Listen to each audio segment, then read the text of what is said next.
ಮಾಜಿ ಪ್ರಧಾನಿ ಎಚ್.ಡಿ. ದೇವೇಗೌಡ ಅವರ ಪತ್ನಿ ಚೆನ್ನಮ್ಮ ನಿನ್ನೆ ಖಾಸಗಿ ಆಸ್ಪತ್ರೆಯಲ್ಲಿ ನಿಧನರಾಗಿದ್ದಾರೆ.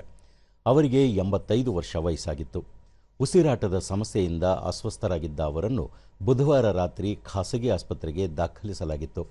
ನಿನ್ನೆ ಸಂಜೆ ಹೃದಯಾಘಾತದಿಂದ ಚೆನ್ನಮ್ಮ ಮೃತಪಟ್ಟಿದ್ದಾರೆ. ಚೆನ್ನಮ್ಮ ಅವರು ಹಾಸನ ಜಿಲ್ಲೆಯ ಹೊಳೆನರಸೀಪುರದ ಮುತ್ತಿಗೆ ಹಿರೇಹಳ್ಳಿಯಲ್ಲಿ ಜನಿಸಿದ್ದರು. 1954ರ ಮೇ 25ರಂದು ದೇವೇಗೌಡ ಅವರೊಂದಿಗೆ ವಿವಾಹವಾಗಿದ್ದರು. ದಂಪತಿಗೆ ಮಾಜಿ ಮುಖ್ಯಮಂತ್ರಿ ಹಾಗೂ ಕೇಂದ್ರ ಸಚಿವ ಎಚ್.ಡಿ. ಕುಮಾರಸ್ವಾಮಿ, ಮಾಜಿ ಸಚಿವ ಎಚ್.ಡಿ. ರೇವಣ್ಣ ಸೇರಿದಂತೆ 4 ಪುತ್ರರು, 2 ಪುತ್ರಿಯರಿದ್ದಾರೆ. ದೇವೇಗೌಡರ ರಾಜಕೀಯ ಜೀವನದಲ್ಲಿ ಚೆನ್ನಮ್ಮ ಪ್ರಮುಖ ಪಾತ್ರ ವಹಿಸಿದ್ದರು. ಚೆನ್ನಮ್ಮ ಅವರ ಪಾರ್ಥಿವ ಶರೀರವನ್ನು ಇಂದು ಹಾಸನ ಜಿಲ್ಲೆ ಹೊಳೆನರಸೀಪುರಕ್ಕೆ ಕೊಂಡೊಯ್ಯಲಾಗುತ್ತದೆ.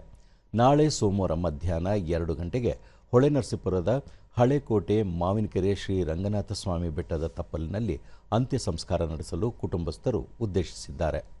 ಪ್ರಸಕ್ತ ಪಾರ್ಥಿವ ಶರೀರವನ್ನು ಬೆಂಗಳೂರಿನ ಪದ್ಮನಾಭನಗರದಲ್ಲಿರುವ ಮಾಜಿ ಪ್ರಧಾನಿ ದೇವೇಗೌಡರ ನಿವಾಸದಲ್ಲಿ ಸಾರ್ವಜನಿಕರ ದರ್ಶನಕ್ಕೆ ಇಡಲಾಗಿದ್ದು, ಬೆಳಗ್ಗೆ 11 ಗಂಟೆಗೆ ಹೊಳೆನರಸೀಪುರಕ್ಕೆ ತೆಗೆದುಕೊಂಡು ಹೋಗಲಾಗುತ್ತದೆ.